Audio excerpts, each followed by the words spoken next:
Thank you for tuning in to Terry Swoop Videos. On today's video, I'm going to do a Where They Now on the 1990s British female rapper, Monie Love. Now, Monie Love comes from an era where female rappers had class. If you look at a lot of the female rappers from the 80s and 90s, these women were very classy. They didn't rap about their pussy. They didn't rap about stripping and hoeing like most of the female rappers are doing today. The rappers in the 80s and 90s were all about class. They rapped about empowerment. They rapped about relationships. Everything that they rapped about, they did it in a positive, classy manner. And even though Monie Love was beautiful, when Monie Love was young, she was a beautiful girl. She was always fully clothed.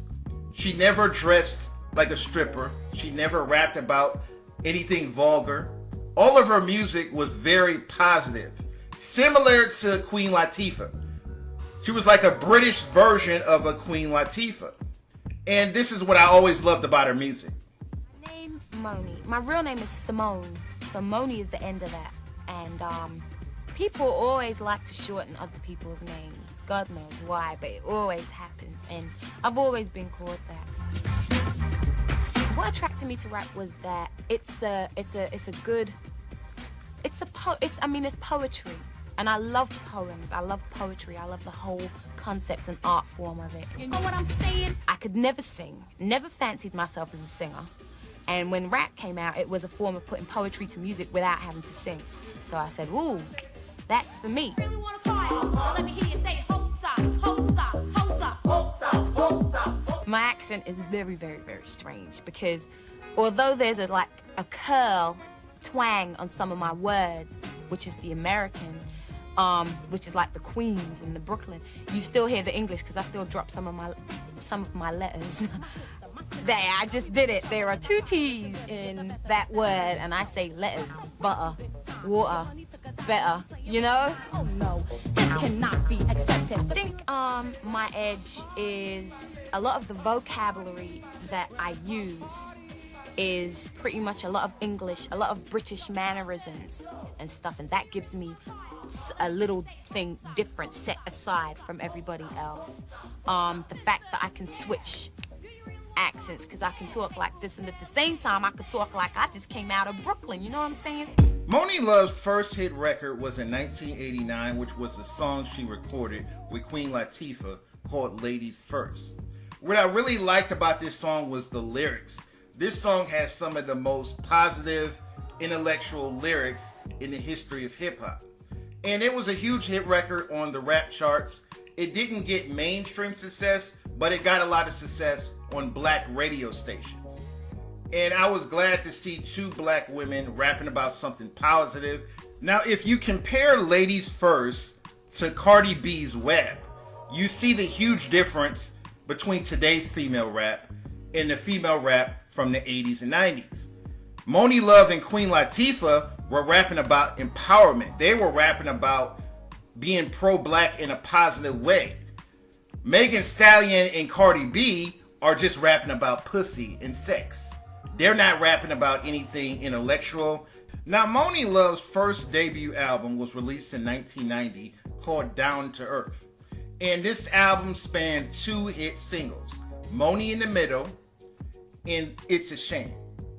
Now, Monie in the Middle was her first single, and it did really good on the rap charts. But the biggest single of her career was actually It's a Shame. A lot of people think Monie in the Middle was her biggest hit record, but that wasn't her biggest hit record. Her biggest hit record was It's a Shame. It's a Shame made the top 40 on the Hot 100 Billboard charts. It made the top 10 on the R&B charts, and it sold 500,000 copies. This was a hugely successful record, and this was her biggest record of her career. In 1993, Monie releases her second album, In a World of Two. Her second album ends up being a flop. She doesn't have any big selling singles with her second album.